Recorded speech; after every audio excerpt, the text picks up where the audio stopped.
से धरने पर थे और उसके बाद आखिरकार एफआईआर दर्ज हुई।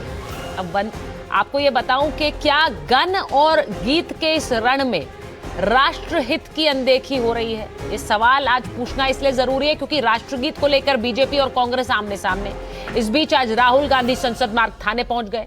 राहुल गांधी के साथ तथाकथित पेलेट गन से पीड़ित जो साहिल है उनका परिवार भी था। राहुल सीधे थाने में पहुंचे और पूछा कि अब तक पेलेट गन पर एफआईआर दर्ज क्यों नहीं हुई है। इसके बाद राहुल कांग्रेस के नेताओं के साथ थाने के कैंपस में धरने पर बैठ गए। इसके थोड़ी देर बाद वहां पर प्रियंका गांधी भी पहुंच गई। कांग्रेस के सारे बड़े नेता वहां शामिल थे। थाने की तस्वीरें दिखाइए प्लीज। राहुल अड़े हुए थे कि जब तक एफआईआर दर्ज नहीं होती है तब तक उनका धरना प्रदर्शन जारी रहेगा। राहुल ने इस दौरान छर्रे भी दिखाए। ये तस्वीरें देखिए। पुलिस कर्मियों से बात की, वहां अफसरों से बात की और कहा कि साहिल के शरीर पर चोट के निशान है, एफआईआर दर्ज क्यों नहीं हो रही। अब पुलिस ने कहा कि मामले की जांच जारी है, मामला सुप्रीम कोर्ट में संज्ञान पे है।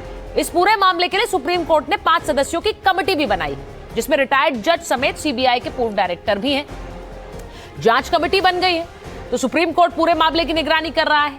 लेकिन राहुल गांधी ने इसको लेकर बीजेपी को लगातार घेरा और उन्होंने कहा बीजेपी इस पूरे मामले में एफआईआर दर्ज नहीं करना चाहती है। उधर बीजेपी पलटवार करती हुई नजर आई। बीजेपी नेता रविशंकर प्रसाद प्रेस कॉन्फ्रेंस करने आ गए और उन्होंने कहा राहुल गांधी वंदे मातरम से ध्यान भटकाने के लिए धरना दे रहे हैं। कांग्रेस को वंदे मातरम से परहेज है। गृह मंत्री अमित शाह ने बंगाल से राहुल गांधी और कांग्रेस पर बड़ा हमला बोला। अमित शाह ने कहा कि कांग्रेस ने वंदे मातरम का अपमान किया है। जेपी नड्डा ने कहा कि वंदे मातरम पर कांग्रेस घिर गई है, इसीलिए सस्ती राजनीति कर रहे हैं राहुल गांधी। अब राहुल संसद में जवाब नहीं दे सके तो सड़क पर ड्रामा कर रहे हैं, ये बीजेपी कह रही है। सवाल ये उठता है कि क्या ये आवाज दबाने की कोशिश है या फिर ध्यान भटकाने का दांव है। हम इसी पर अपने मेहमानों से बात करेंगे, लेकिन पहले जल्दी से कुछ बयान देख लीजिए और उसके बाद सवाल इंडिया।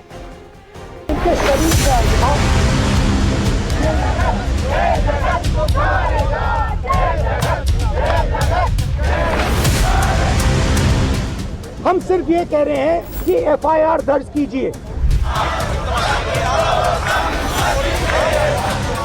आपको नियम कानून का कोई सम्मान नहीं करना राहुल गांधी।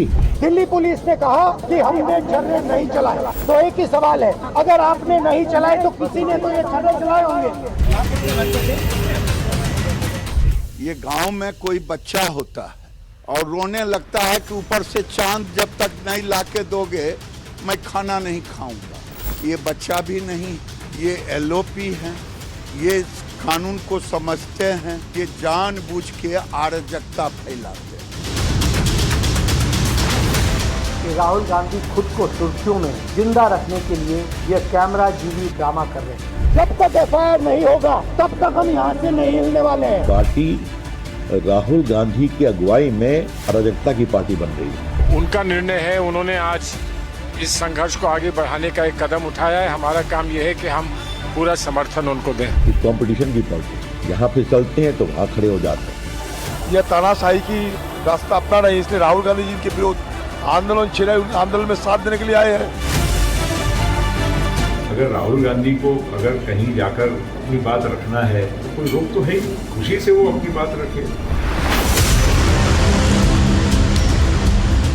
उनका मकसद किसी को न्याय दिलाना या जांच करवाना नहीं है, बल्कि सिर्फ हंगामा खड़ा करके कानून व्यवस्था को चुनौती देना। राहुल गांधी क्या साबित करना चाहते हैं? क्या नेता प्रतिपक्ष का देश की न्यायपालिका पर विश्वास नहीं है क्या? राहुल जी घूम घूम करके खाली ड्रामा करें, अखिलेश जी को साथे ले लें और मोदी जी और अमित शाह जी शासन करेंगे, देखते रहें लोग, कुछ होने वाला नहीं है। राहुल गांधी जी अपने आप को सुर्खियों में बनाकर अपनी पॉलिटिकल रेलेवेंस और अपनी पार्टी की पॉलिटिकल रेलेवेंस बनाए रखना चाहते हैं। जब देश के सर्वोच्च न्यायालय ने इतना बड़ा फैसला दे दिया तो अब आप ऐसा करके कंटेम्प्ट ऑफ कोर्ट करें सुप्रीम कोर्ट की। साहिल और उनकी मां ज्योति को मुस्लिम बताकर हिंदू मुस्लिम का बंटवारा पैलेट गन्स पर भी करने की कोशिश कर रहे हैं। गुंडागर्दी है जो लगातार ऑपोजिशन की आवाज को दबा रही है, जो लोगों के हकों की लड़ाई के खिलाफ। इस पूरे ड्रामे की अगर हम टाइमिंग को समझें तो हमें ध्यान में आएगा कि आज कांग्रेस पार्टी वंदे मातरम के मुद्दे पर पूरे देश में चारों ओर से घिर चुकी है। मगर क्राइम तो हुआ है। दुर्भाग्य की बात है कि आजादी के बाद भी, देश के टुकड़े होने के बाद भी वंदे मातरम को कभी मन से स्वीकारा नहीं गया।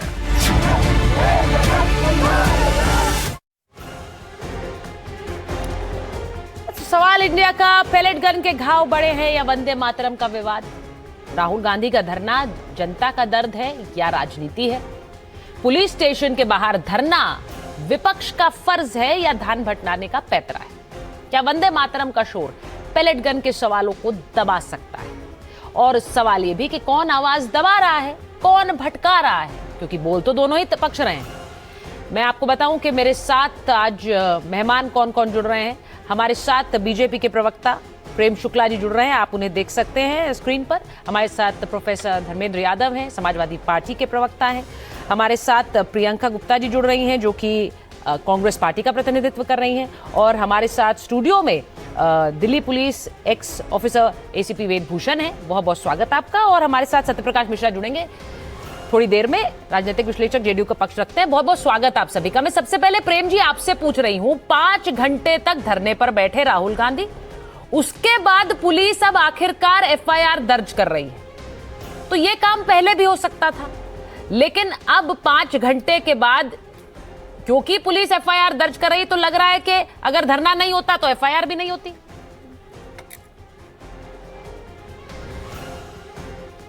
देखिए, इस मामले में हाई पावर इंक्वायरी कमेटी का गठन स्वयं सर्वोच्च न्यायालय ने सेवानिवृत्त न्यायाधीशों के नेतृत्व में किया है। अब ऐसे में स्वाभाविक तौर पर जो है न्याय सुनिश्चित है। सर्वोच्च न्यायालय जब हाई पावर इंक्वायरी कमेटी का गठन करता है तो उसके समक्ष तो सारे मामले जाएंगे, तो ये मामला भी उसके सामने जाना स्वाभाविक है।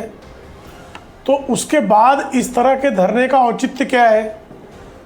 तो धरने का एकमेव पर उद्देश्य है अराजकता फैलाना। और जिस तरह से वंदे मातरम के अपमान के मामले में कांग्रेस बुरी तरह से एक्सपोज हुई है, जिस तरह से कांग्रेस का मुस्लिम लीगी संस्करण सबके सामने बेनकाब हुआ है, उस अपने मुस्लिम लीगी चेहरे को छिपाने के लिए आज राहुल गांधी के नेतृत्व में धरने की नौटंकी हुई। आप बिना किसी पूर्व अनुमति के किसी भी स्थान पर अचानक जो है बैठ जाते हैं, धरना प्रदर्शन करने लगते हैं, तो साफ तौर पर संदेश है कि आपका इस देश की कानून एवं व्यवस्था में कोई विश्वास नहीं है, संवैधानिक व्यवस्था में कोई विश्वास नहीं है, आप अराजकतावादी बन गए हैं। तो श्रीमान राहुल गांधी मीडिया का फोकस अपनी तरफ करने के लिए वंदे मातरम का अपमान करने का जो पाप किया है, उसका जो है किसी तरह से उस पाप से लोगों की निगाहें जो हैं वो भटक जाएं, इसके लिए आज उन्होंने ड्रामा रचने का काम किया है। जहाँ तक बात है पैलेट गन चलने की, तो वहाँ पर किसी भी तरह की अगर कोई भी ज्यादती हुई है तो वह ज्यादती स्वाभाविक तौर पर सर्वोच्च न्यायालय द्वारा monitored high power inquiry committee के संज्ञान में आनी ही है। जिन व्यक्ति को वो आज जो है पुलिस थाने के बाहर लेकर बैठे थे, क्या हाई पावर इंक्वायरी कमेटी के पास जाने से किसी ने रोका है? कोई संकोच है अपनी बात रखने से? क्या उसको कोई किसी प्रकार का प्रतिबंध है?